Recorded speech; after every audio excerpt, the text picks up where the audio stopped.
NIOS class 10 TMA 2025-26 جو 2025 میں بھی ایڈمیشن لیا ہے اور جن کا 2026 میں ایگزام ہے ان کے لیے بھی ہے، مارچ اپریل والوں کے لیے، اور 2026 میں جن کے کیا کہتے ہیں اکتوبر نومبر میں اگلے سال یعنی ہے ان کے لیے بھی ہے، ٹھیک ہے۔ تو یہ دونوں 6 مہینے والے کے لیے ہوتا ہے، ایک بار ایک سال میں بنتا ہے، دو سیشن کے لیے، ٹھیک ہے۔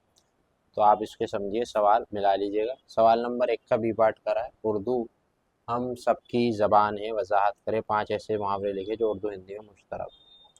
جواب: اردو ہم سب کی زبان ہے کیونکہ بر صغیر کے لوگوں کی مشترکہ تہذیب، ثقافت اور روزمرہ کی بول چال کی زبان، چاہے کوئی ہندی بولنے والا ہو یا پنجابی، گجراتی یا بنگالی، سب اردو کو سمجھ لیتے ہیں۔ اردو ہندی کا آپس میں گہرا تعلق ہے، اسی لیے ان میں بے شمار الفاظ اور محاورے ایک جیسے ہیں۔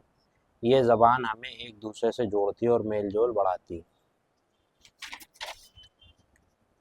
اردو ہندی کے مشترک 5 محاورے: آنکھ کا تارا ہونا، بہت عزیز ہونا، ٹھیک ہے، اور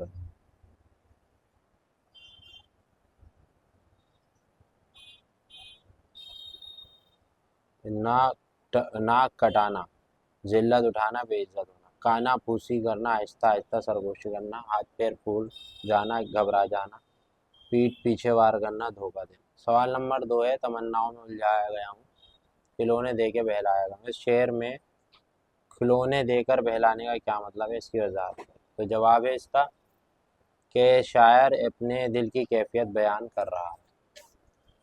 پیج نمبر ڈالتے ہوئے لکھیے گا۔ تمناؤں میں الجھایا گیا ہوں یعنی زندگی میں بڑی بڑی خواہشوں اور امیدوں کا خواب دیکھا گیا لیکن حقیقت میں اس کی تکمیل۔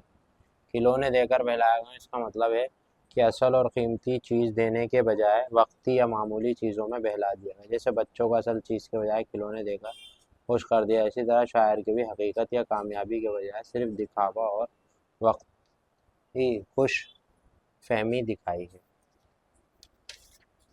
اس کے بعد سوال نمبر 3 ہے، غالب نے یہ جو کہا کہ انہوں نے مراسلے کا مکالمہ بنا دیا، وضاحت۔ جواب: مراسلے کا مطلب خط جو ایک طرفہ بات چیت ہوتی ہے، یعنی ایک شخص لکھتا ہے اور دوسرا جواب دیتا ہے۔ مکالمہ کا مطلب ہے دو طرفہ گفتگو، جیسے سامنے بیٹھ کر بات۔ غالب کے زمانے میں جب خطوط کا لین دین بڑھ گیا تو خطوط کے تبادلہ اس طرح محسوس کرنے لگے جیسے براہ راست بات چیت ہو رہی ہو۔ دوست خط بھیجتے، غالب جواب دیتے، پھر جواب پر دوسرا خط آتا، یوں ایک سلسلہ بن گیا جیسے گفتگو ہو رہی ہو۔ ٹھیک ہے جی، چلیے اب اس کے بعد ہے سوال نمبر 4، حالی نے اپنی غزل کے مطالعے میں خوب سے خوب تر اس فقرے کا کیا کہنے کی کوشش کی ہے؟ اس فقرے پر 5 جملے ایسے الفاظ میں لکھیں، ساتھ ہی قطعے کی تشریح بھی اپنے لفظوں میں لکھیں۔ تو اس کا جواب ہے، حالی یہ کہنا چاہا ہے کہ خوبصورتی کی کوئی حد نہیں، ہر خوبصورتی سے بہتر ہی ہو سکتی ہے۔ یہ فقرہ ترقی اور بہتری کی خواہش کو ظاہر کرتا ہے۔ یہاں خوب تر سے مراد ہر اچھائی یا خوبی ہے۔ یہ ہمیں محنت اور جدوجہد کا درس دیتے ہیں کہ ہمیشہ بہتر کی کوشش کریں۔ حالی نے اس فقرے میں یہ دکھایا کہ انسان طبیعت سے ہمیشہ آگے بڑھے اور مزید حاصل کرنے کی خواہش رکھتا ہے۔ مقطع میں شاعر نے غالباً اپنی محبت خیالات کا اختتام مخصوص انداز میں بیان کیا ہے، جس میں وہ اپنی شناخت یا بادل کی کیفیت بتاتا ہے۔ مقطع میں حالی کہتا ہے کہ ان کی شاعری کا مقصد صرف حسن و عشق کی روایتی مضامین نہیں بلکہ قوم کی اصلاح اور بھلائی ہے۔ وہ شاعر کو ایک ذمہ داری سمجھاتے ہیں، اسی لیے اپنے کلام میں تعلیمی، اخلاقی و معاشرتی پیغام دینے کی کوشش کرتے ہیں۔ سوال نمبر 5 ہے، با پارٹ ہے، نظم کشمیر میں شاعر نے کشمیر کی خوبصورتی کا نقشہ کس طرح کھینچا؟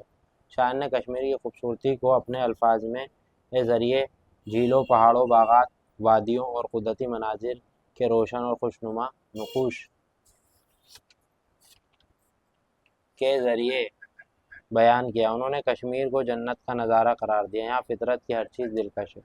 شاعر کے بیان سے کشمیر کا ایک دلکش اور پرسکون ماحولیاتی منظر سامنے آتا ہے۔ شاعر کشمیر کی ایک جنت نظیر وادی کے طور پہ پیش کیا ہے۔ وہ اس کی دلکشی اور قدرتی حسن کو نہایت خوبصورت تشریحوں اور استعارات کے ذریعے بیان کرتا ہے۔ شاعر نے کشمیر کے بہتے ہوئے چشمے، شفاف جھیلوں، بلند و بالا برف پوش پہاڑوں کا ذکر کیا۔ پرندوں کی چہچہاٹ اور دلکش مناظر کو دیکھ کر شاعر نے یہ وادی